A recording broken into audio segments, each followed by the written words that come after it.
नमस्कार, capital TV Uttar Pradesh पर 4 का चक्रव्यूह देख रहे हैं आप। मैं हूं राधिका राज। आज हम आपको बताएंगे कौन से वो 4 योद्धा हैं जो चक्रव्यूह में इतनी बुरी तरह फंसे हैं कि उनका निकलना असंभव नजर आ रहा है। 4 के चक्रव्यूह में आज जो सबसे पहले फंसा है वो है विपक्ष, क्योंकि आज से यूपी विधानसभा और यूपी विधान परिषद के शीतकालीन सत्र की शुरुआत हो गई, जहां ऐसा हंगामा हुआ कि विपक्षियों में हड़कंप मच गया।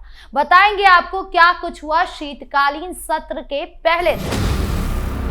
चक्रव्यूह के दूसरे खिलाड़ी हैं मौलाना, जिन्होंने आलम मोहम्मद के नाम पर बरेली में हिंसा भड़काने का काम किया और अब यही काम हराम बन गया है, क्योंकि कोर्ट ने एक बार फिर बड़ा झटका बरेली हिंसा के आरोपियों को दिया है। बताएंगे आपको क्या कुछ हुआ हाईकोर्ट में। तीसरे खिलाड़ी जिसका चक्रव्यूह में बाहर आना असंभव नजर आ रहा है वो है मौलाना गैंग, जिन्होंने सीएम योगी के बुलडोजर एक्शन और अवैध मस्जिद ढहाने को लेकर आवाज उठाई, लेकिन अब जो एक्शन हुआ है उससे खुद मौलाना सीएम योगी के पीछे पीछे चल रहे हैं। बताएंगे आपको पूरा मामला। 4 के चक्रव्यूह के आखिरी में बात होगी आयकर विभाग के एक्शन की। पिछले 3 दिनों से आयकर विभाग का निशाना बनी है बड़े बड़े कारोबारियों के ठिकाने, जिस पर लगातार रेड भी पड़ रही है। बताएंगे आपको कौन कौन वो कारोबारी है जो आयकर विभाग के चंगुल में फंस गए हैं। तो चलिए शुरू करते हैं 4 का चक्रव्यूह। शुरुआत करते हैं 4 के चक्रव्यूह की सबसे बड़ी खबर से, जो यूपी विधानसभा सत्र से जुड़ी है। यूपी विधानसभा और यूपी विधान परिषद का शीतकालीन सत्र शुरू हो गया है, जिसके लिए सीएम योगी से लेकर विपक्ष ने अपनी तैयारी पहले ही कर ली थी। जो मुद्दे सत्र में उठाए गए हैं उसमें गन्ना किसान, कोडीन का मामला और सबसे बड़ा मुद्दा एसआईआर भी है। पिछले कुछ वक्त से एसआईआर का मुद्दा यूपी में गरमाया हुआ है।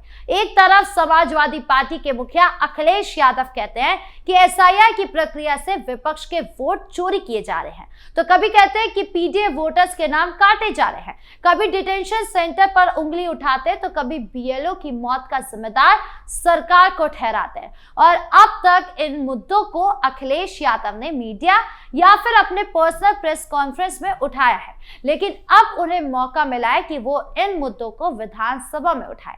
लेकिन सबसे बड़ी चुनौती यही है कि अगर अखिलेश यादव के मुद्दे से जनता कनेक्ट ही नहीं कर पाई, जैसा कि हमने बिहार विधानसभा चुनाव में भी देखा था कि किस तरह से महागठबंधन और खासकर की राहुल गांधी का वोट चोरी का मुद्दा फ्लॉप हो गया, वही अगर यूपी में हुआ तो विधानसभा के अजीज वक्त जो खराब होगा ही, साथ ही अखिलेश यादव जनता के सामने अपनी बची हुई विसन्नता को भी खो देंगे।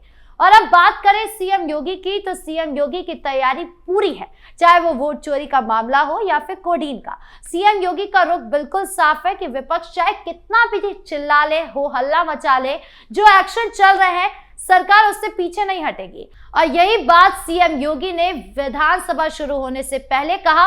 सुनिए क्या कुछ कह रहे सीएम योगी सत्र से पहले। विधानमंडल का आज शीतकालीन सत्र प्रारंभ हो रहा है। इस अवसर पर सभी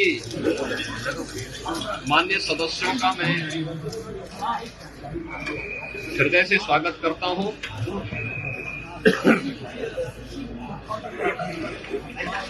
उत्तर प्रदेश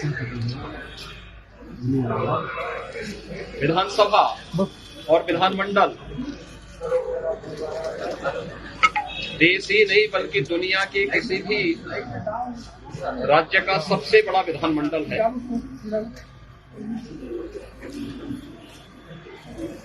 और हमारे लिए यह अत्यंत गौरव का क्षण भी है। सीएम योगी के बयान से इतना तो साफ है कि सीएम योगी काफी कॉन्फिडेंट है। जिस तरह से वो काम कर रहे हैं, जिस तरीके से वो एक्शन ले रहे हैं, ये उनके चेहरे पर साफ साफ झलक रहा है, जिससे अखिलेश यादव की रातों की नींद उड़ी हुई है। बढ़ते दूसरी खबर की ओर जो बरेली हिंसा से जुड़ी है। बरेली में एक जुलूस के दौरान भड़काऊ नारे लगाने के मामले में इलाहाबाद हाई कोर्ट ने बड़ा फैसला सुनाया है। कोर्ट ने हिंसा के मुख्य आरोपी रेहान की जमानत याचिका खारिज कर दी है। रेहान मौलाना तौकीर रजा का करीबी बताया जाता है। मामला कोतवाली थाने में दर्ज एफआईआर से जुड़ा है, जहां जुलूस में गुस्ताख ए नबी की एक ही सजा, सर तन से जुदा जैसे नारे लगाए गए थे। ये नारे सिर्फ दंगा भड़काने वाले नहीं बल्कि देश की संप्रभुता और अखंडता पर सीधा हमला माना गया। जस्टिस अरुण कुमार सिंह देशवाल की सिंगल बेंच ने 9 पेज के ऑर्डर में जमानत खारिज करते हुए कहा कि ऐसे नारे कानून के शासन के खिलाफ है और सशस्त्र विद्रोह को बढ़ावा देते हैं। कोर्ट ने स्पष्ट किया कि ये नारे समाज में डर, अशांति और हिंसा फैलाते हैं और इस्लाम के मूल सिद्धांतों के भी विपरीत है। ऐसे कृत्यों से नफरत और हिंसा को बढ़ावा मिलता है, इसलिए जमानत देना उचित नहीं है। प्रोसिक्यूशन की ओर से अतिरिक्त महाधिवक्ता ने सख्त तर्क दिया है, जबकि डिफेंस ने झूठा फंसाने का दावा किया है, लेकिन कोर्ट ने तथ्यों के आधार पर जमानत ठुकरा दी है। ये फैसला एक मजबूत संदेश है कि नफरत फैलाने वाले और देश की एकता को चुनौती देने वाले कृत्यों पर न्यायपालिका सख्त रुख अपनाएगी। बरेली हिंसा के बाद से ऐसे मामलों पर लगातार सख्ती दिखाई दे रही है। मौलाना गैंग जो पहले ऐसे नारों को जायज ठहरा रहे थे, अब कोर्ट के इस झटके से चक्रव्यूह में फंस गए हैं, जिससे निकलना बेहद मुश्किल नजर आ रहा है, क्योंकि ये सिर्फ एक केस नहीं बल्कि ऐसे तत्वों के खिलाफ चल रही मुहिम का हिस्सा है। अब तीसरी खबर जो बरेली से ही जुड़ी है, मौलाना गैंग के लिए एक और बड़ा झटका है। अवैध निर्माण के खिलाफ आवाज उठाने वाले एक उलेमा मोहम्मद आरिफ कुरैशी पर खुद मुस्लिम कम्युनिटी के कुछ लोगों ने फतवा जारी कर दिया है। उन्हें हुक्का पानी बंद कर दिया गया है, यानी कि सोशल बाइकॉट और जान से मारने की धमकियां भी मिल रही है। वजह यह है कि आरिफ ने सरकारी जमीन पर अवैध रूप से बनी दुकानों और मस्जिद के खिलाफ शिकायत की थी। मीरगंज थाना क्षेत्र के शेखुपुरा मोहल्ले के रहने वाले मोहम्मद आरिफ कुरैशी ने पीडब्ल्यूडी की जमीन पर अवैध कब्जे की शिकायत सीएम योगी आदित्यनाथ तक पहुंचाई। उनका कहना था कि अवैध निर्माण में नमाज पढ़ना भी उचित नहीं। शिकायत के बाद पीडब्ल्यूडी ने रोड के दोनों तरफ लाल निशान लगाकर डिमार्केशन किया, लेकिन इससे कुछ लोग नाराज हो गए और फतवा जारी कर दिया। आरिफ का कहना है कि उन्होंने कोई भड़काऊ बयान नहीं दिया, सिर्फ कानून का पालन करने की बात की। अब पूरा परिवार डर में जी रहा है। आरिफ ने प्रशासन से सुरक्षा और निष्पक्ष जांच की मांग की है। थाना प्रभारी का कहना है कि शिकायत मिली तो जांच होगी। यह मामला दिखाता है कि अवैध निर्माण के खिलाफ आवाज उठाने पर भी धमकियां मिल रही है।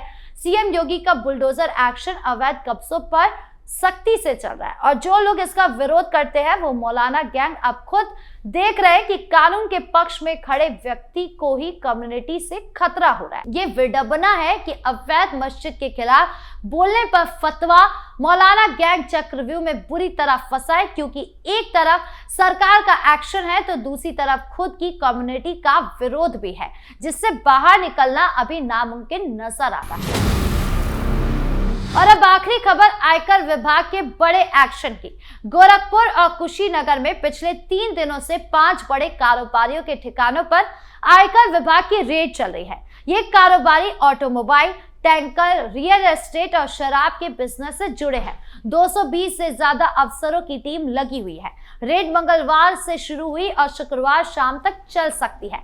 गोरखपुर में एक ऑटोमोबाइल कारोबारी के स्पोर्ट्स कॉलेज स्थित घर और टैंकर कारोबारी की GEIDA फैक्ट्री पर छापे पड़े। कुशीनगर में रियल एस्टेट कारोबारियों के घर ठिकानों की तलाशी हुई। वैल्यूएशन टीम बुलाई गई। MD और मैनेजर के बयान दर्ज किए गए। बैंक अकाउंट और लॉकर चेक किए गए। एक लॉकर से महत्वपूर्ण दस्तावेज मिले। रियल एस्टेट में ब्लैक मनी के सबूत मिले और सबसे बड़ी बरामदगी कैश और ज्वेलरी की मिली। 2 जगहों पर 75 लाख से ज्यादा कैश मिला, एक जगह 70 लाख से अधिक मिला। कैश काउंसलिंग मशीन मंगवाई गई, सोने के ज्वेलरी भी कई जगहों से बरामद किए गए, देवरिया की शराब फैक्ट्री से भी कैश मिला। ये रेड टैक्स चोरी और फाइनेंशियल अनियमितताओं के शक पर हो रही है। कारोबारियों के लिए ये एक बड़ा झटका है। आयकर विभाग का चंगुल इतना मजबूत है कि बाहर निकलना मुश्किल नजर आ रहा है। ये एक्शन दिखाता है कि सरकार टैक्स चोरी करने वालों पर किसी भी स्तर पर सख्त है। बहरहाल 4 के चक्रव्यूह में इतना ही। धन्यवाद।